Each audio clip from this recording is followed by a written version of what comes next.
Introducing the most feared living creature in the world, considered to be man's greatest enemy.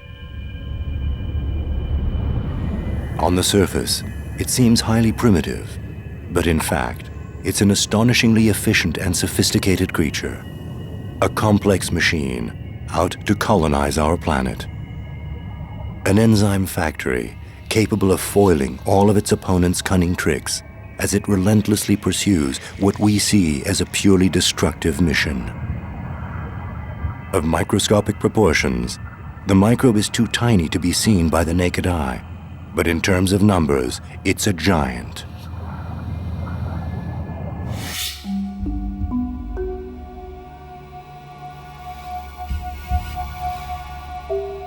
Our bodies are teeming with bacteria.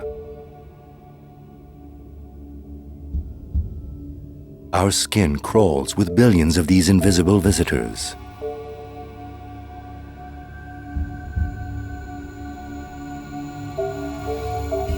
They're on our hair roots and in the corners of our mouths and eyes.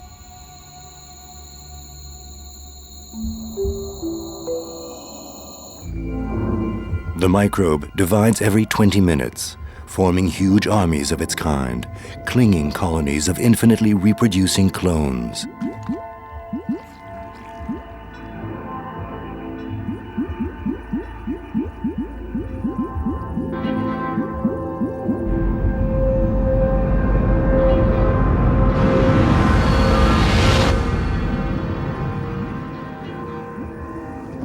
More than anything, bacteria adore our damp mucous membranes and our 37°C bodies.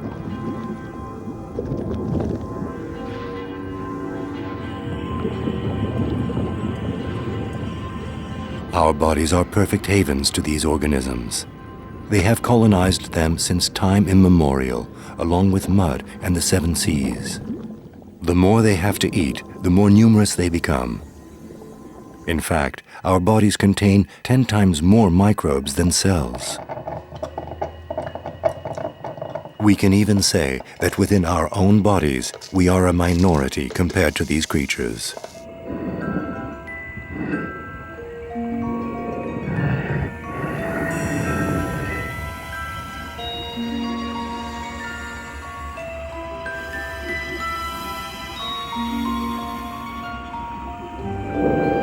Paradoxically, for such a small being, the microbe sometimes seems like a giant, towering over our tiny, fragile structures.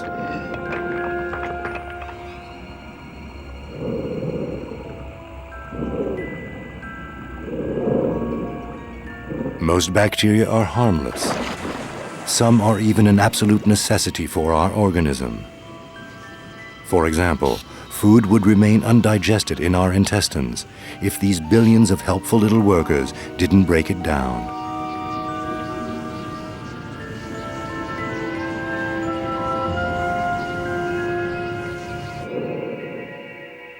Of all the numerous species of bacteria, only a few are dangerous to the human body.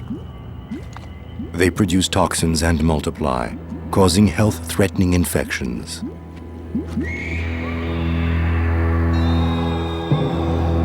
Staphylococcus, pneumococcus, and streptococcus cause blood poisoning, pneumonia, and tuberculosis, diseases that have riddled the history of humanity.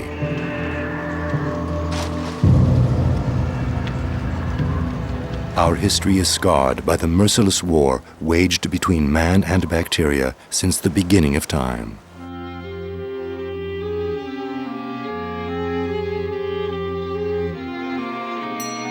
More than anything, the microbe represents trauma. It's the painful memory of all those we have helplessly watched die before our very eyes. Over thousands of years of epidemics, the invisible enemy has claimed countless victims, mainly among the weaker and poorer members of society.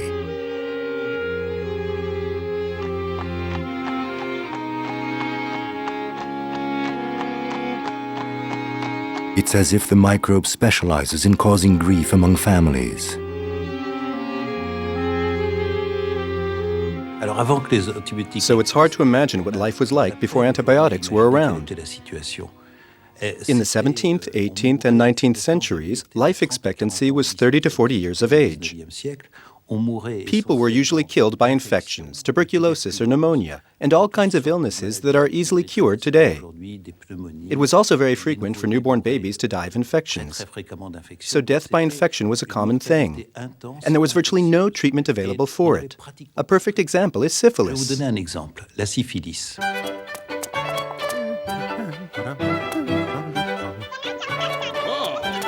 There was a high mortality rate for this infectious illness.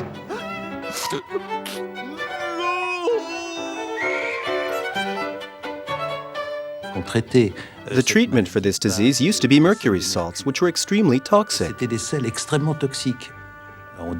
was even a saying, "One night with Venus, a lifetime with Mercury." Arsenic and heavy metal salts were tried after that. Many people don't even know that up until 1945, doctors even used a parasite responsible for causing malaria called Plasmodium.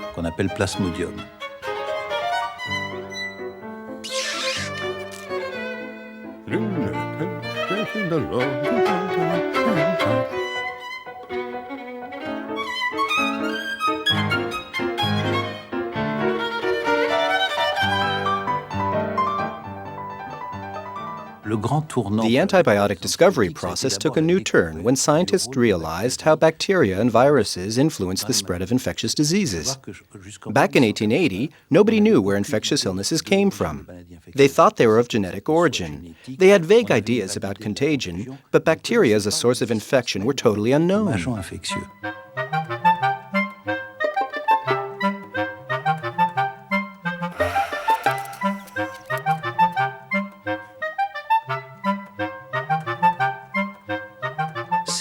Pasteur and Robert Koch in particular discovered the infectious agents responsible for tuberculosis and cholera.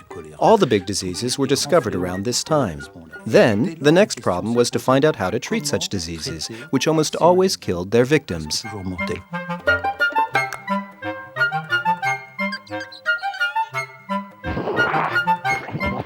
Thanks to the first modern scientists, we were finally able to identify our microscopic enemies. But knowing how to stop their proliferation was a whole different story.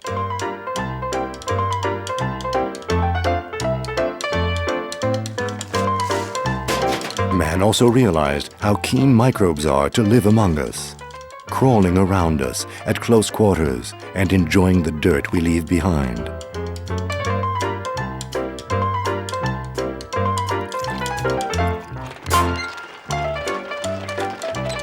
Bacteria also love crowds. They're always eager for a chance to jump on new victims in moments of close contact. We then began to view even the most harmless of actions as a potential source of danger. Microbes will go to any lengths to extend their empire. Body contact, saliva and sneezes are not their only means of transportation. They have also developed a few methods of their own, enabling them to invest new territories.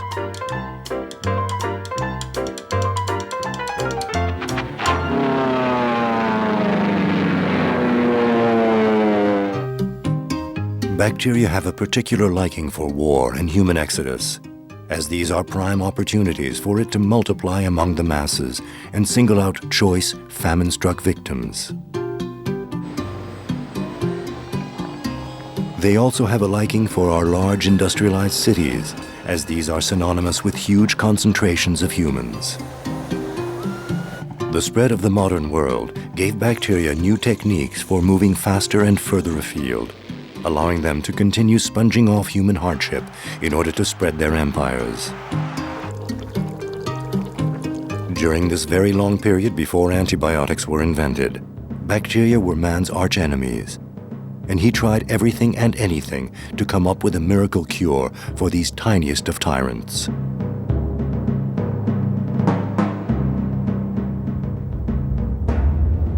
It It would not be before the 1920s that Sir Alexander Fleming would discover a first remedy. Antibiotics have become so common in daily life that modern man sometimes thinks they've been around forever.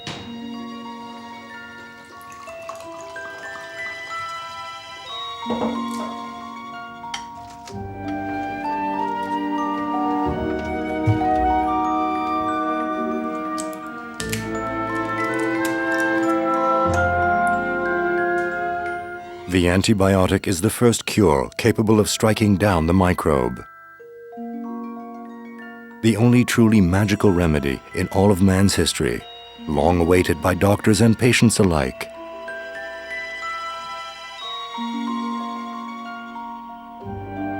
It's the key to modern society, a world where microbes are almost a thing of the past.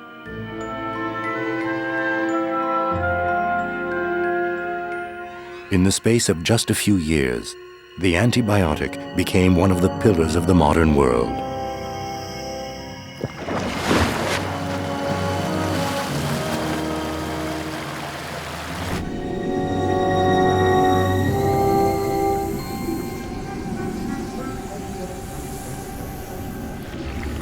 Man can no longer do without antibiotics. Its enzymes are capable of achieving hitherto impossible feats, penetrating the microbe wall and killing the bacteria from the inside.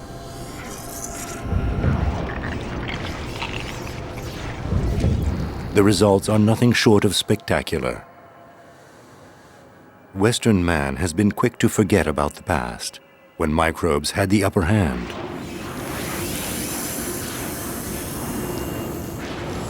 He has become an antibiotic addict who demands immediate relief. People have almost begun to take health for granted.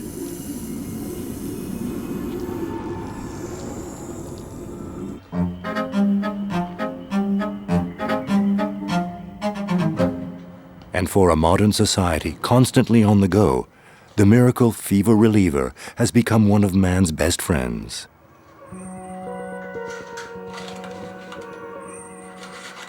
For years now, we have been using antibiotics non-stop to cure almost all illnesses. We wouldn't even consider taking a trip without packing the leftovers of a past prescription for a cold or a stomach bug. People have been doing this for years, but little did we know it would cause one of the biggest ecological problems in recent decades.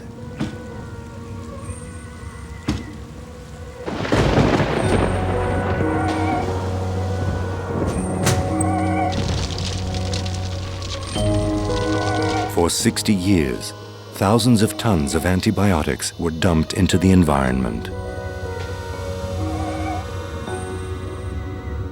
But while we were busy consuming huge amounts of antibiotics, the bacteria were patiently preparing their counterattack.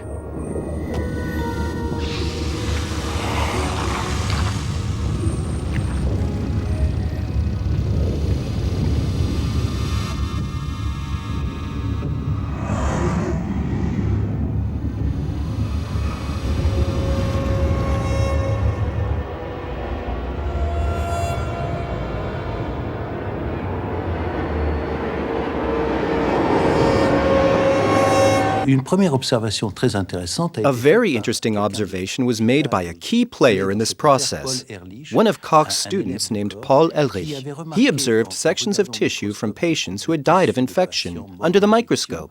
They were found to contain bacteria. He colored them with dyes derived from a chemical product of coal called aniline, and he noticed that the tissues sometimes remained unaffected, but that the bacteria always changed color. He concluded that it may be possible to kill bacteria selectively using colorings. In fact, the discovery of antibiotics has a lot to do with colorings.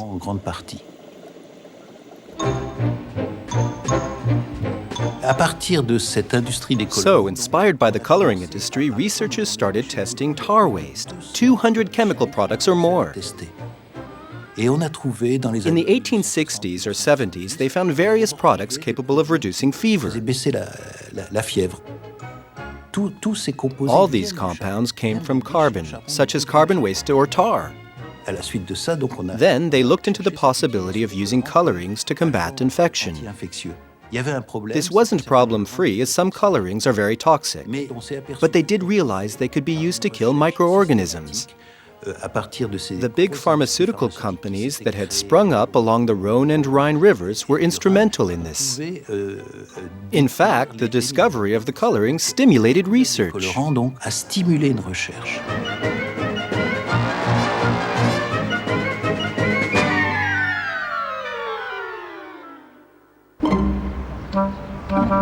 Antibiotics did not make their debut in the 1930s as we have often believed.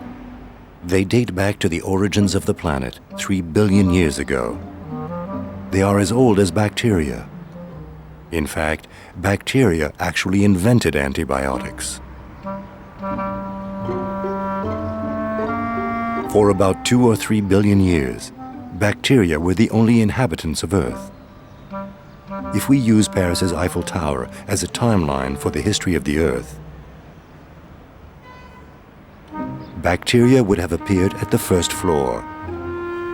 They remained alone on Earth for a very, very long time.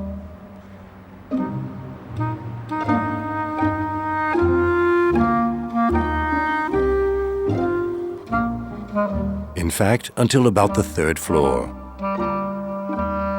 The first dinosaurs would have appeared slightly higher, and humanity would hardly even represent the thickness of the coat of paint covering the tip of the tower.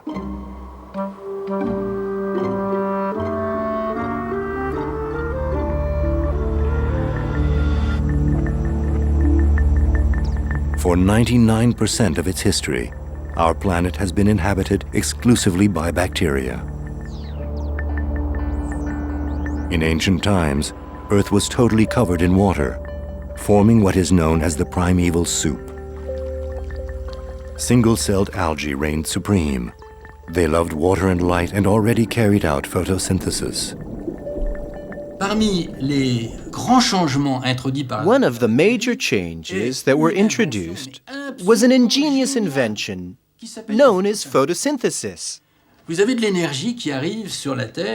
Solar energy that radiates onto the Earth is just about the only source of external energy. This energy has to be converted. And bacteria are the only living organisms capable of doing that. And by doing that, by changing carbon gas into oxygen, they provide us with energy. And that is what enables us to breathe.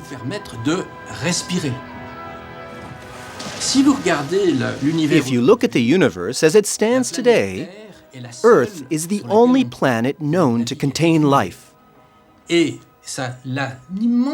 And what really sets Earth apart from other planets is that it has oxygen in the atmosphere. And that oxygen comes from microbes such as algae and bacteria.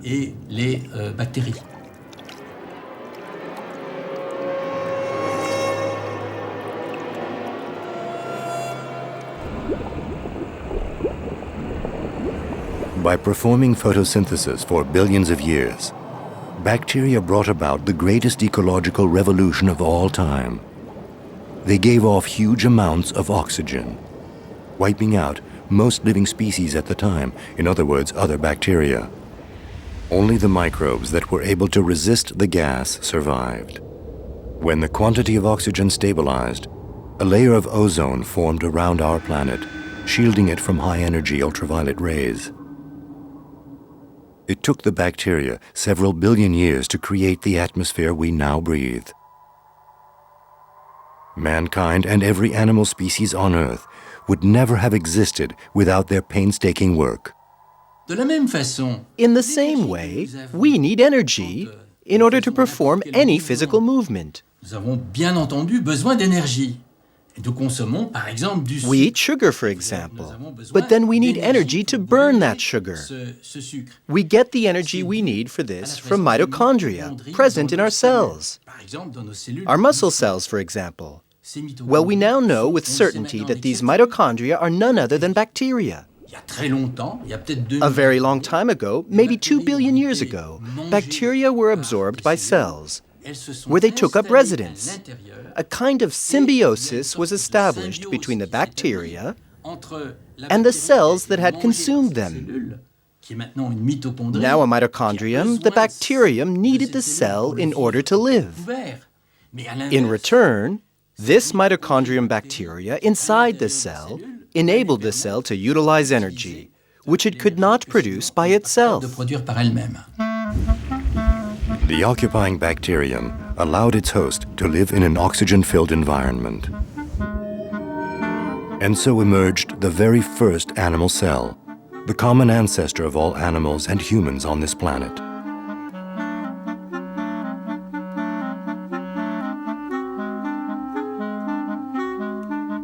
All inhabitants of planet Earth have a bacterium in each and every cell, enabling them to breathe oxygen.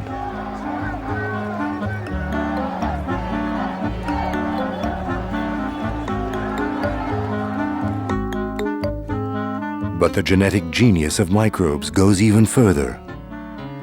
In this primitive world, where each microbe jealously defended its territory and its food from rivals, bacteria actually invented the antibiotic.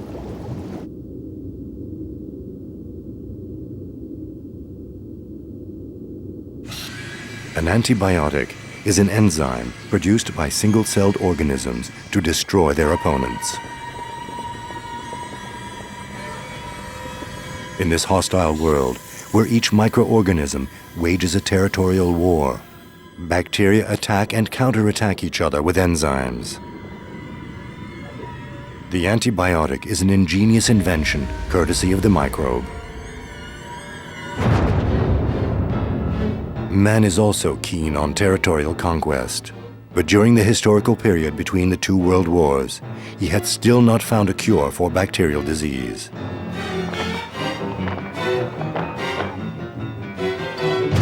Before he'd even made this major discovery in the field of health, he was already engaging in bacteriological warfare.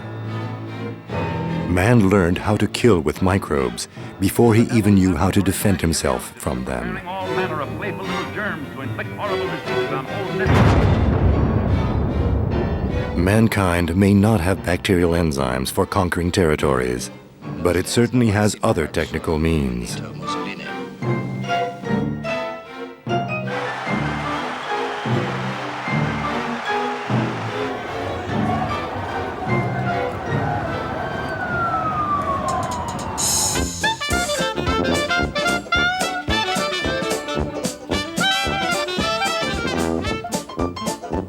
The 1930s were a very active period in terms of scientific research.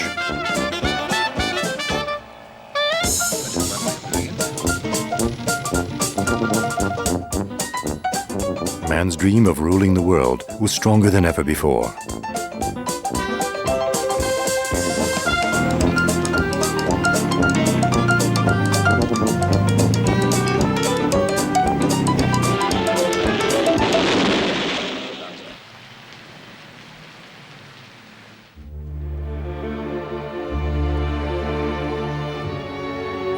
In 1920, a humble bacteriologist by the name of Alexander Fleming made a very strange discovery in his lab at St. Mary's Hospital, London. After applying his own lacrimal fluid, in other words his own tears, to a germ culture, he noticed the appearance of large indentations in the bacterial colony.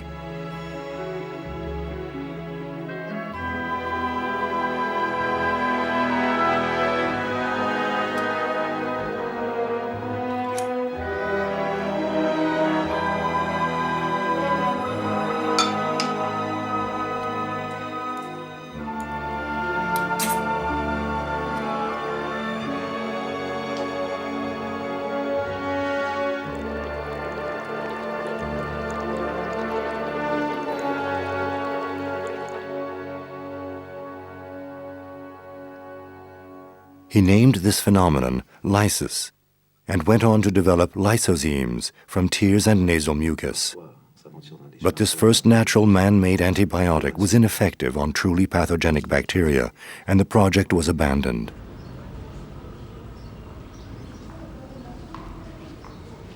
But 8 years later, in July 1928, Fleming, returning home from vacation, was to make one of the greatest discoveries of all time.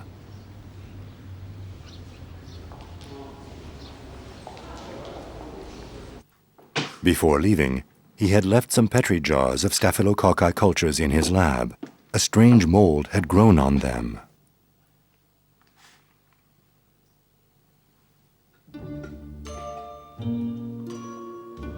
The English scientist realized that he had stumbled onto something huge. The fungus had actually prevented the bacteria from spreading.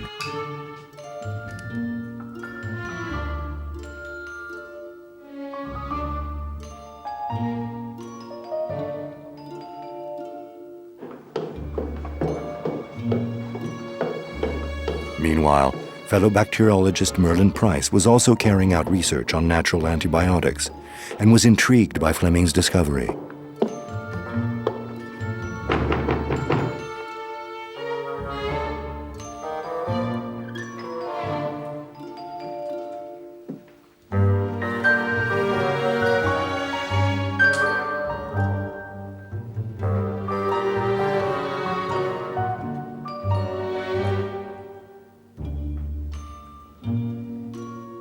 Fleming recognized the lysis phenomenon he had observed 8 years before.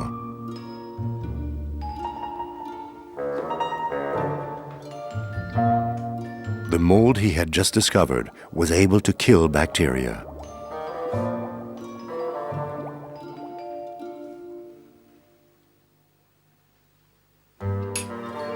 The English scientist had just found what would be called the magic bullet, the miracle remedy that doctors from all over the world had been waiting for.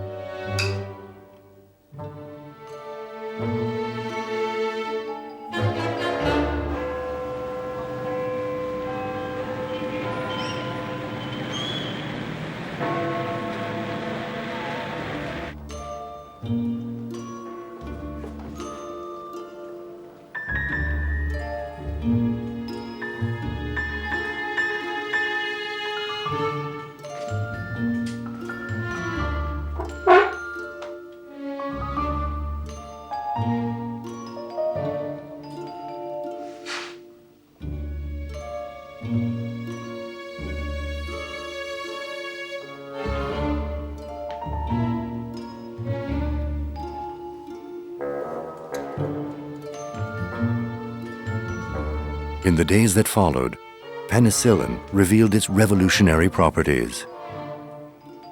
One of them being that it was not in the least bit dangerous to animals.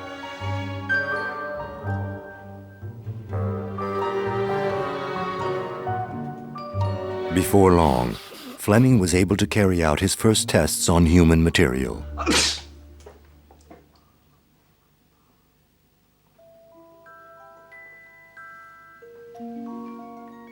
Around this time, his assistant, Stuart Craddock, was suffering from continuous colds and conjunctivitis. He became the first man on Earth to benefit from penicillin.